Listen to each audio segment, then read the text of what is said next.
بسم اللہ الرحمن الرحیم۔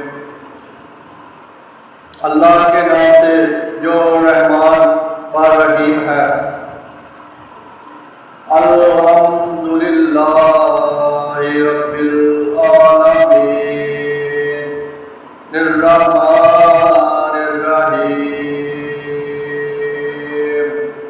تعریف اللہ ہی کے لیے ہے جو تمام کائنات کا رب ہے، رحمان اور رحیم ہے۔ مالک یوم الدین، ایاک نعبد و ایاک نستعین۔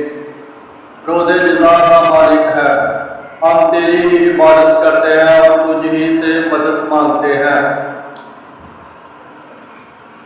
اہدنا الصراط المستقیم، صراط الذین انعمت علیہم غیر المغضوب علیہم ولا الضالین۔ اب سیدھا راستہ دکھا ان لوگوں کا راستہ جن پر تو نے انعام فرمایا، جو مطلوب نہیں ہوئے، جو بھٹکے ہوئے نہیں ہے۔